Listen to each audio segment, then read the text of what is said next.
Good evening everyone. In this video we will see about soft tissue calcifications which is made from this journal. So there are two categories of calcifications which include dystrophic calcifications and metabolic or metastatic type. Dystrophic calcifications occur in necrotic or damaged tissue with normal serum levels of calcium and they may progress to ossification. 95% of calcifications we see are dystrophic calcifications. Metabolic or metastatic calcifications are generally diffuse. They occur in otherwise normal tissue and are associated with abnormal serum levels of calcium phosphate and other. The first step is to identify is it really a calcification. So the calcification has to be differentiated from an ossification or a foreign body and then locate the calcification correctly. This can be done by analyzing its density, shape and pattern. So coming to density, HU values for calcifications show a wide range usually between 100 to 400, whereas bone reaches higher values, that is 700 for trabecular bone and more than 1500 HU values for cortical bone. And foreign body density varies depending on the nature of the material, but glass and silicone may have similar HU values as calcification. So this is how we differentiate ossification versus calcification. Calcification normally appear as a mineralized densities, whereas ossifications will show a bone organization with a distinct outer cortex and inner trabecular bone pattern. Based on shape and patterns, the classic hydroxyapatite calcification has an amorphous and cloud-like appearance with a well-defined oval contour, whereas linear calcifications can be seen in CPPD crystal deposition. Punctate calcifications with rings and arcs will be seen in cartilage-forming tumors like enchondroma and are referred to as cartilaginous matrix mineralization. Round calcifications with radiolucent center is seen in venous phleboliths, whereas parallel lines are seen in case of calcification of arterial origin, and rice grain calcifications are seen in certain parasitic infections, for example cysticercosis, whereas foreign bodies will show a distinct shape and pattern with geographic borders which help identifying their nature. Second step is to identify the exact location. If it is in intratendinous location, it can be had or non-had tendon mineralization. If it is intra-articular, CPPD crystal deposition or other periarticular calcifications or any other soft tissue calcifications. The calcific tendinopathy or HAD, it occurs as a result of hydroxyapatite deposition that accumulates in degenerated or traumatized tendons through a process of fibrocartilaginous metaplasia, usually occurs in the rotator cuff muscles. So here is a AP radiograph of the left shoulder showing a calcific tendinopathy of the supraspinatus tendon.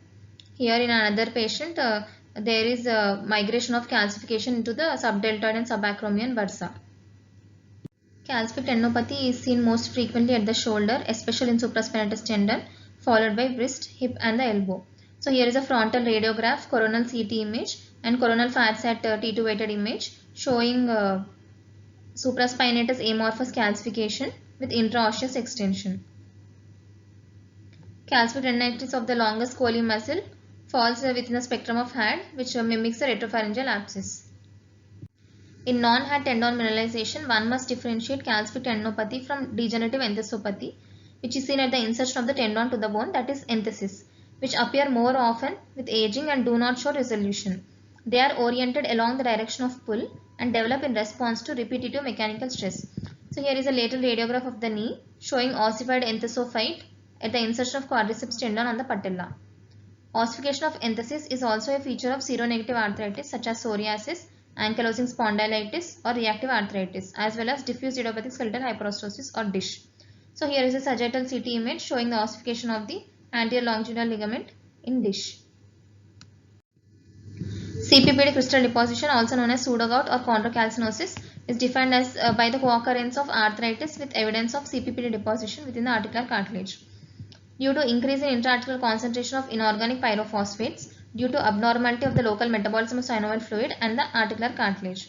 So here is a lateral radiograph of the knee showing chondrocalcinosis in hyaline cartilage, in the gastrocnemius proximal tendon and in the synovial lining at the suprapatellar recess, and here in the hyaline cartilage.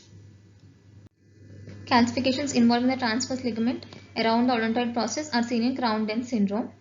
Intradiscal CPPD deposition mimics syndesmophytes with thin vertical annular calcifications, whereas in HAD we see round and central calcifications in the nucleus pulposus, whereas in syndesmophyte we see symmetrical calcification at the lateral margin of the intervertebral disc space. Differential diagnosis of periarticular calcifications include gout, which is due to monosodium urate crystal deposition, tophi, which are pathognomonic and are eccentric juxta-articular soft tissue nodules with adjacent bony erosions. Synovial osteochondromatosis is a metaplastic disorder involving the synovial tissue with proliferation and intra-articular release of osteocartilaginous bodies. So here is a AB radiograph of the left hip showing multiple intra-articular osteocartilaginous bodies with ring and arc calcifications.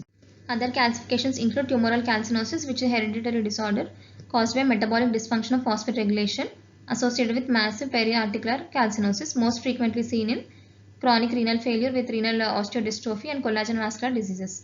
So here we can see a large amorphous calcific density surrounding the joint in a patient with renal insufficiency. They may be separated into lobules by fibrous septa.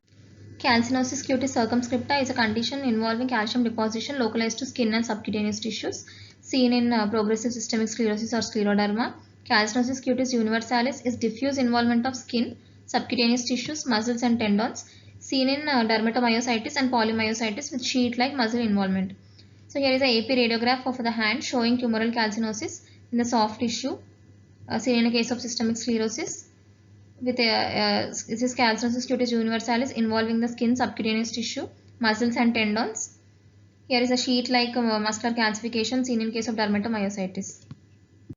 Vascular calcifications. Arterial calcification can be either dystrophic or metabolic and will show double-tracked appearance.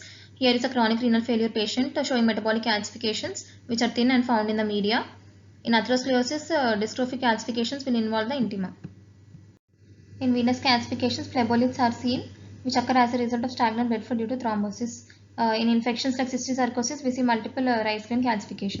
Soft tissue tumors include synovial sarcoma, which is a most frequent soft tissue sarcoma showing calcifications. Here is a radiograph of the left thigh showing calcifications, which are located inside the tumor. Other differentials include injection site fat necrosis and granulomas. Here is a list of calcified or ossified benign soft tissue lesions that may simulate malignancy. Heterotopic ossification refers to the presence of bone in the soft tissue, that is extraskeletal bone. If it is seen in skeletal muscle, it is called myositis ossificans circumscripta. Here is an axial CT and plane radiograph image showing circumferential calcification with the radiolucent center and a radiolucent cleft or string sign that separates the lesion from the cortex of the adjacent bone. Synovial chondromatosis, in this we see multiple intra-articular calcifications which frequently show a pathognomic appearance of being innumerable and similarly shaped. In Hoffa's disease is a syndrome of impingement and probably caused by acute or repetitive trauma leading to hemorrhage in the Hoffa's fat pad and then calcifications. Ancient schwannoma is a long-standing slow-growing schwannomas that may show advanced degeneration showing cystic necrosis and peripheral calcifications. Lipoma with metaplasia is a variant of lipoma in which both mature adipose tissue and lamellar bone are present. Calcific myonecrosis is a rare post-traumatic entity in which a muscle is replaced by fusiform mass with central liquefaction and peripheral calcifications. Here is an approach to radiographic evaluation of focal density. Thank you all, and I would like to thank Dr. Naveen Kumar sir for giving me this opportunity, and your passion for teaching via the Rad Vision SNK is truly commendable, sir.